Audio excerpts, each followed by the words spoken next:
ہے اور بہت بعد میں ہمیں ریئلائز ہوا کہ کنون اور پوشپورا دو الگ الگ جگہ ہیں.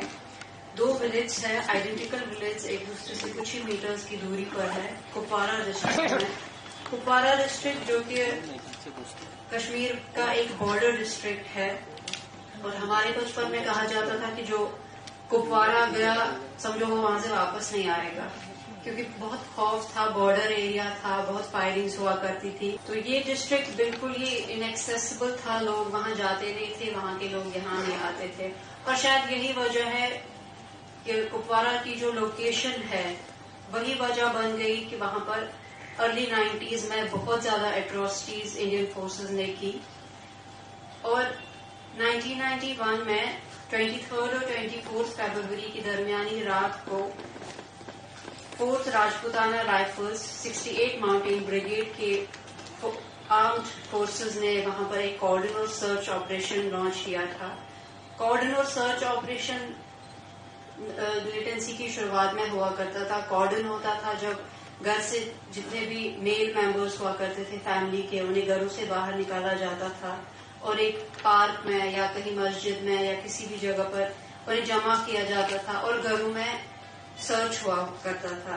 کنن پوشپورا میں جو کارڈن اور سرچ آپریشن ہوا، دونوں ولیج کے جتنے بھی میل ممبرز تھے انہیں 2 مکانوں میں اور ایک لوکل اسکول جو وہاں پہ تھا وہاں پہ جمع کیا گیا، اور باقی جو فورسز تھے وہ گھروں میں گھسے اور انہوں نے وہاں سرچ کے نام پر گھر میں جتنی بھی عورتیں تھیں، بچیاں تھیں، بوڑھی عورتیں تھیں، چاہے یا 13 سال 11 سال کی لڑکیاں تھیں، ان کے ساتھ زبردستی کی اور ان کا ریپ کیا بنا یہ دیکھے کہ ان کی عمر کیا ہے یا ان کی فزیکل کنڈیشن کیا ہے. ان میں سے ایک عورت پریگننٹ تھی. کتنی عورتیں ایسی تھی جو بیمار تھی یا جن کی فزیکل کنڈیشن ٹھیک نہیں تھی. چھوٹی بچیاں تھیں 11 سال کی، انہیں تک نہیں بخشا اور ان کے ساتھ بھی وہی زیادتی ہوئی جو سب کے ساتھ ہوئی. جو چھوٹے بچے تھے، جو عورتیں اپنے بچوں کو دودھ پلا رہی تھی، ان کے بچوں کو ان سے لیا گیا اور انہیں پھینک دیا گیا. ان میں سے کچھ ایسے بچے تھے جنہیں جوتوں کے تلے رون دیا گیا. ایک بچی ایسی بھی ہے جو کچھ مہینے کی تھی اور آرمی والوں نے اسے اپنے جوتوں تلے ایسے روندا کہ وہ آج تک چلنے کے قابل ہی نہیں ہے، وہ آج بھی نہیں چل پاتی ہے. اور جو مرد سکولز اور 2 مکانوں میں رات بھر رکھے گئے، ان کے ساتھ جو ٹارچر کیا گیا وہ شاید بیان کرنا بھی مشکل ہے. انہیں کس طرح سے الیکٹریکیوٹ کیا گیا، انہیں مرچوں والا پانی پلایا گیا، ڈنڈوں سے مارا گیا. سردی کا موسم تھا، انہیں رات بھر برف پر ننگا کر کے لٹایا گیا.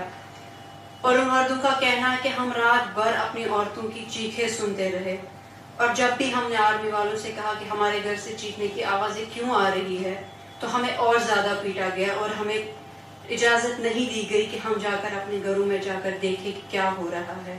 ہم رات بھر اپنی عورتوں کی آوازیں سنتے رہے. وہ ہمیں مدد کے لیے پکار رہی تھی لیکن ہم کچھ نہیں کر پائے.